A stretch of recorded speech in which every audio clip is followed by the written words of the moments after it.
जगन्नाथ मु सोनी आपको स्वागत करुच्ची Soni kitchen and blog channel को। आशा करुच्ची जगन्नाथ कृपार आपण मैंने समस्ते भल थे।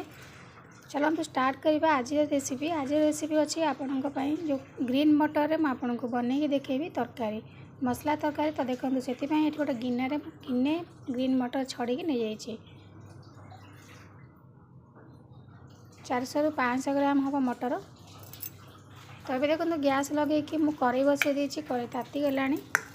तो ये आम कड़े तेल पकई नवा तेल ताती गलानी। तो ये नहीं देखो पियाज ये मुझे 4टा पियाज नहीं पियाज टे बेसी पकड़े तरकारी भल लगे। तो ये पियाज आप बेसी पकेबे। तो देखो ये तेल तातीगला आम पियाज को पकई नवा।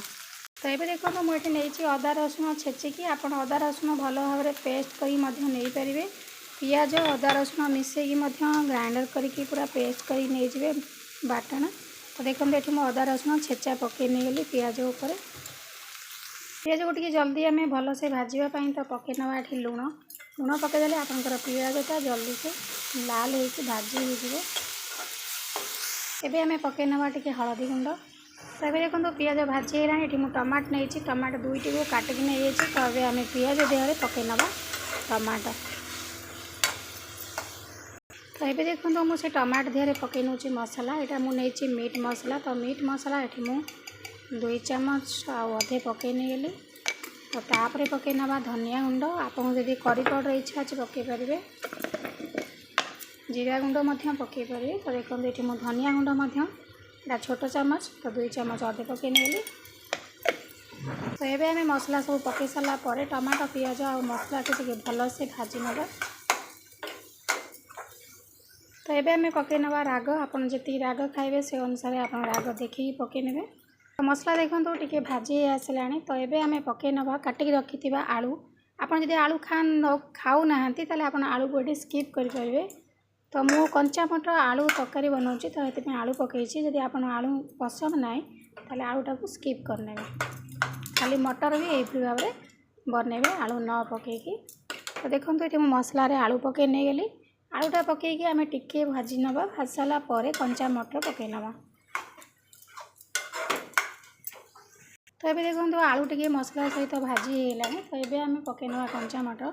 ये तरकारी जब आप एमती स्टाइल बनइबे तो आप समय ना आप बहुत कम समय तरकारी बनई पारे। आगु मटर छड़ी रखिदे तो पटापट बनई हो तरकारी। तो देखो ये मुझे आलू पकई ये मटर पकई नौ मटर पकईकी आम मसला सहित टे भल भाव में ताकू कषिकिना घोड़े दबा। तापर आप गरम पानी टे प्रस्तुत कर रखि थे किछ समय पर गरम पानी देदेवे। आपन को जी ग्रेवी इच्छा अच्छी आप से भाव बनइबे। बिल्कुल पानी न देकी अल्प टे पानी देकी सुखिला बनई पारे माने जमती आपनकर पसंद हो। तो देखो ये मसला सहित मटर आलू को टिके समय कषि नौचे। ये देखो मसला सहित भल भाव में भाजी नवा से मुझे भाजी सारापर टे समय घोड़े दूसरी तापर पछे आम पानी दबा। ये देखो मुझे समय पर मसला सहित भल भाव में मटर आलू कषि है। तो ये आम टे गरम पानी देदेबा। गरम पानी दे देकी आम 10 मिनट जाए मीडियम फ्लेम रे घोड़े की छाड़देवा भल से सीझापी। तो मटर आलू भल से सीझीज। ये देखो मु घोड़नी काटिक देखिली मटर आलू बढ़िया से सीझीगला। तो ये आपड़ जी मैंने ग्रेवी चाहिए से अनुसार ग्रेवी रखिपारे ना टी झोल रखिपारे। तो आपको आप गरम भात और रुटी सहित खाईपारे बहुत बढ़िया टेस्ट लगे एमती कंचा मटर तरकारी बनइबे। तो ये हो सारापर आप गरम मसला पकईदेवे धनिया पत्र टे पकई नवा।